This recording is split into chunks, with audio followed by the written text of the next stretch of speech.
एक बार फिर वही हुआ जब हमारे साइंटिस्ट ने, हमारे वैज्ञानिकों ने एक साथ 104 सैटेलाइट छोड़कर दिखाए। प्रधान सेवक नरेंद्र मोदी ने उसका श्रेय खुद ले लिया। जब एक वकील साहब, सांगवान साहब थे, उन्होंने सुप्रीम कोर्ट में लड़ाई लड़के स्टेंट की कीमतें कम करवाई, तो प्रधान सेवक ने उसका भी श्रेय ले लिया। एक बार फिर वही हुआ है। कश्मीर में चेन्नानी नशरी टनल, ये जो सुरंग का उद्घाटन हुआ है, उसमें भी श्रेय ले लिया गया है, जबकि इसकी शुरुआत हुई थी सन 2009 में और उसका उद्घाटन डॉक्टर मनमोहन सिंह ने किया था, जो तब के प्रधानमंत्री थे। हमने एक दफे पहले भी कहा था कि 56 इंच के सीने में दिल कितना बड़ा है, हमें ये देखना बाकी है।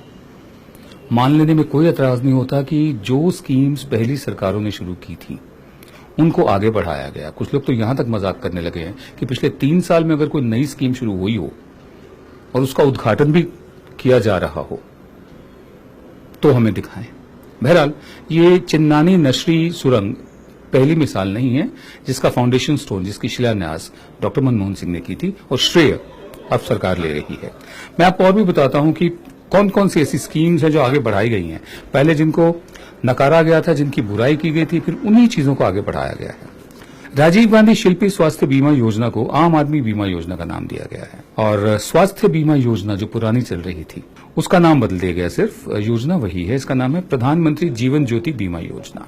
प्रधानमंत्री सुरक्षा बीमा योजना थी, उसका नाम अटल पेंशन योजना रख दिया गया है। Goods and services tax GST, जिसका श्रेय बढ़ चढ़कर अब लिया जा रहा है, इसको सन 2011 में ही पेश कर दिया था तब की सरकार ने। पास करने की कोशिश थी और इरादा ये था कि अप्रैल 2012 तक जीएसटी को पास कर दिया जाएगा, लेकिन तब इसका विरोध किया गया था, इसको पास नहीं होने दिया गया था। अब पास करा के इसका श्रेय लिया जा रहा है। नरेगा, जिसको बाद में मनरेगा का नाम दिया गया, पहले उसकी इतनी फजीहत की इन लोगों ने और अब उसी को आगे बढ़ा रहे हैं। बहुत धूमधाम से स्वच्छ भारत का आगाज हुआ था, उसका ऐलान किया गया था। हकीकत ये है कि ये निर्मल भारत प्रोग्राम था, जिसकी मैं डिटेल्स आपको बताऊं। ये सन 1999 से सन 2012 तक इसको टोटल सैनिटेशन कैंपेन कहा गया था। बाद में इसका नाम निर्मल भारत प्रोग्राम रखा गया था, जिसको अब स्वच्छ भारत कहकर आगे बढ़ाया जा रहा है। आधार कार्ड के साथ भी यही हुआ। पहले आधार कार्ड का विरोध किया और अब आधार कार्ड को हर चीज के लिए, हर बात के लिए जरूरी बनाना, अनिवार्य बनाने की कवायद चल रही है। सुप्रीम कोर्ट तक को दखल देना पड़ रहा है। मैं ये सारी बातें इसलिए कह रहा हूं कि आपको याद रहे